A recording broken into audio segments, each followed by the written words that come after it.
Lep pozdrav, evo prazniki so tu in jaz sem se odločila, da vam pokažem, kako lahko zdaj mi iz domačega jagodičevja naredimo eno tako božično marmelado z dodatkom zelišč.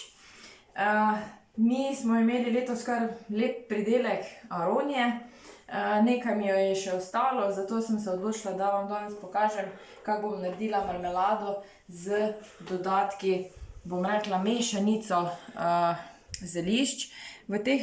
Tukaj v tej mešanici je bezeg, pa je janežev ožep, malenkost šipka. Jaz bom dodala zraven še janež. Dodali bomo tudi, evo, takole izgleda janež. Dodali bomo tudi še cimet in pa malo vanilje. Dodajamo zelišča takšna, ki nas v tem zimskem času grejejo. Torej, naprimer, če bi želeli marmelado z meto, ni najbolj primerna, ker meta pač nas hladi in je tista primerna bolj v poletnih mesecih. Zdaj se veste, marmelado že tako večinoma znate sami narediti. Sadje pač dobro operemo, sčistimo, ga nekoliko prekuhamo, potem pa samo dobro spasiramo. V nadaljevanju vam pa pokažem, kako dodamo zelišča. Tako, naša marmelada, no ni še čisto marmelada, naše sadje je zdaj spasirano. Mi pa mu bomo zdaj dodali sladkor. Takole. In dodali bomo zelišča. Dodamo janež.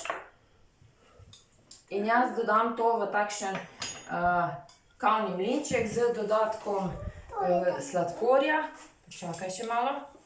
Pa bom dodala nekoliko janeža. To lahko delate tudi čisto po okusu. In pa dodamo zelišča. Kot sem že povedala, tule noter je bezeg, je janežev ožep, nekoliko šipka. Dodajate zelišča, ki nas grejejo v zimskem času. Dodala bom tudi že kar cimet, ki se bo zraven kuhal.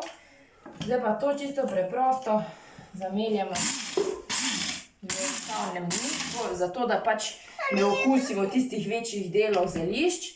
Vi lahko dodate si zraven ali materino dušico, lahko pa naredite tudi kar samo iz enega zelišča, kot je na primer prava sivka. Tako, zdaj pa dobimo takšen aromatiziran sladkor z zelišči. Tega lahko uporabite tudi pri pripravi raznih peciv, piškotov, biskvitov, zelo vsestransko. Dodamo še tale sladkor,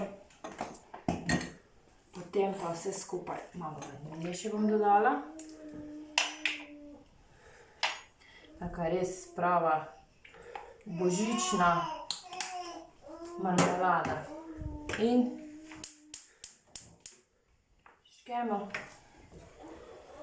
zmešamo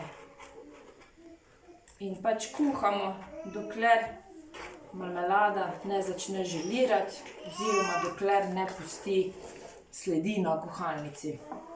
To tiste gospodinje že vejo, kaj pomeni. V bistvu, ko je marmelada, ko je pač kuhana, ko je pripravljena, da jo lahko damo v lončke, to pomeni, da pusti sled, ko naredimo takole in da ta sled ostane, da ne steče. Naša marmelada je v bistvu, nima nobenega dodatka vode, je samo sadje, dodatek sladkorja in pa zelišča. Tako, zdaj pa to kuhamo, ko bo pripravljeno, spakiramo v kozarčke in jo uporabimo, naprimer, ko boste pekli te božične piškote, te zvezdice, jo namažete vmes ali delate kakšne biskvite, namažete marmelado vmes pa prelijete s čokolado. Sladek božič!